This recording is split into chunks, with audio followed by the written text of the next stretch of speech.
पवित्र धरती को सबसे पहले नमन। आदिवासी एकता परिषद के बैनर तले पूरे भारत देश के कोने कोने से आए हुए तमाम मेरे आदिवासी युवा, बड़े बुजुर्ग, समाज के प्रमुख वक्तागण, समस्त जनप्रतिनिधि, मेरे युवा साथियों, मेरी माताओं, सबसे पहले मैं पूरी मेरी बागीदरा विधानसभा की जनता की तरफ से बहुत बहुत धन्यवाद जोहार अर्पित करता हूं। साथियों, आज जो आदिवासी एकता परिषद का यहाँ पर जो पूरे भारत देश से आदिवासियों का सम्मेलन हो रहा है, यह कोई नई बात नहीं है। प्रतिवर्ष 13, 14, 15 को हम पूरे भारत देश के आदिवासी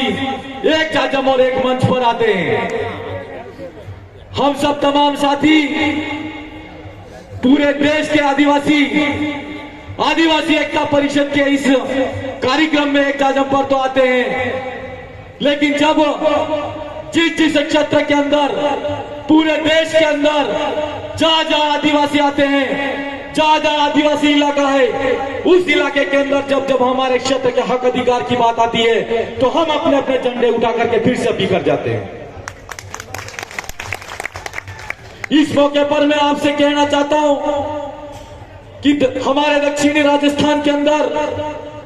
आदिवासी परिवार के बैनर तले, आदिवासी परिवार के जन जागरण के माध्यम से इस देश के अंदर जो जन जागरण हुआ है, और राजस्थान के असेंबली के अंदर 4 एमएलए जो भारत आदिवासी पार्टी से जाते हैं, और राजस्थान से सांसद के रूप में, आदिवासी के प्रतिनिधियों के रूप में एक सांसद भेजा जाता है। हम सब भारत के आदिवासियों को कहना है कि अगर हम आज इस आदिवासी एकता परिषद के कार्यक्रम के माध्यम से हमारा मैसेज देना चाहते हैं कि जिस क्षेत्र के अंदर, जहां राज्य के अंदर आदिवासी रहते हैं, हम सुनते आ रहे हैं भी कुछ समय पहले से कि हमारे क्षेत्र के जहां से एमएलए आते हैं, एमपी आते हैं, उस क्षेत्र के अंदर की जो समस्याएं हैं वो विधानसभा के अंदर नहीं जाती है, संसद के अंदर नहीं जाती है। ये समस्याएं क्यों आ रही है, इस बात पर सोचना होगा हम सबको। यह समस्या इसलिए आ रही है कि आज तक हमारे 18 साल के इसका भारत देश के अंदर हम लोगों ने जिन लोगों को वोट दिया, लेकिन उन लोगों को वोट तो हम लोगों ने दिया, वो लोग हमारे थे, लेकिन उनका रिमोट किसी और के हाथ में था, हमारी समाज की जाजम के हाथ में नहीं था। मैं आप सबसे पूछना चाहता हूं कि अगर जिस क्षेत्र से इस देश की लोकतांत्रिक व्यवस्था ने हम सबको हमारे प्रतिनिधित्व, हमारे हक अधिकार के लिए अगर किसी एमएलए को या एमपी को चुनने का मौका दिया है, तो क्या वो एमएलए एमपी पार्टी के प्रति उत्तरदायी होना चाहिए? क्या उस क्षेत्र के प्रति उत्तरदायी होना चाहिए? क्षेत्र के प्रति उत्तरदायी होना चाहिए। यह व्यवस्था हमारे बाप दादू की व्यवस्था है, जिसको हम गांव गणराज्य की व्यवस्था कहते हैं, पटेल मुखी की व्यवस्था कहते हैं। गांव और समाज के अंदर हम जाजम की व्यवस्था जिसको कहते हैं। हम आप सबसे कहना चाहते हैं कि जो हमारे बाप दादू की व्यवस्था थी, उस व्यवस्था को फिर से खड़ी करो, और उस व्यवस्था को हम लोगों को मानना होगा। और उस व्यवस्था से निकला हुआ आदमी निश्चित तौर पर हमको भरोसा है, अगर इस देश के अंदर स्टैच्यू ऑफ यूनिटी जैसा कोई बनेगा और हजारों आदिवासियों का विस्थापन होगा, अगर कोई आदिवासियों के मुंह पर पेशाब करेगा और निश्चित तौर पर वो आदिवासियों के लिए बोलेगा, और हमको भरोसा है कि मणिसोखपुर के अंदर जिस तरह आदिवासी बेटियों को नंगा घुमाया जाता है और वहां के एमएलए एमपी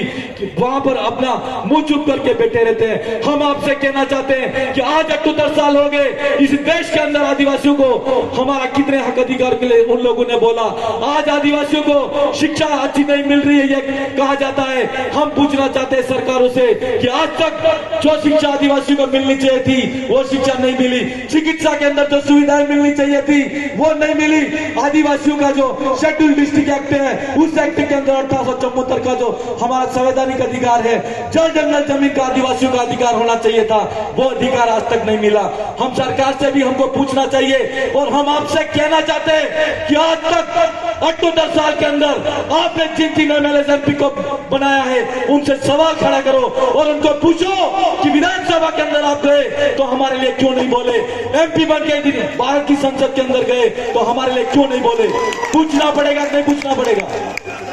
ये सवाल है हमारा आपसे। और हम आपसे यह भी कहना चाहते हैं कि आज आदिवासियों का अगर सरकार आजादी का अमृत महोत्सव मना रही है और सरकार ये कह रही है कि इस देश के अंदर विकास हो रहा है, हम सरकार से पूछना चाहते हैं क्या आपने रेलवे बनाई, रेलवे किसकी जमीन पे निकाली, आपने कॉरिडोर निकाले, कॉरिडोर किसकी जमीन पे निकाले। आज हम सरकार से भी कहना है और आप सबको भी सवाल करने का अधिकार और सवाल करना चाहिए कि आदिवासियों का जितना विस्थापन हुआ है इस देश के अंदर और आदिवासियों का जितना विनाश सरकारों ने किया है इतना किसी का नहीं हुआ। इसका मूल कारण यह है कि हमने हमारी जाजम व्यवस्था से हमारे एमएलए एमपी को नहीं चुना, हमने हमारे जाजम व्यवस्था से हमारे नेता को नहीं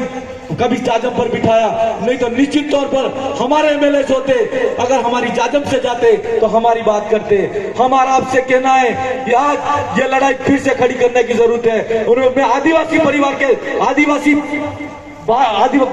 एकता परिषद के तमाम कार्यकर्ताओं से कहना चाहता हूं यह 3 दिवसीय कार्यक्रम होता है। इस कार्यक्रम का एक हिस्सा चाहे 3 घंटे का हो, 4 घंटे का हो, पूरे देश के जितने एमएलए एमपी हैं उनका भी एक मीटिंग होना चाहिए। इसलिए होना जरूरी है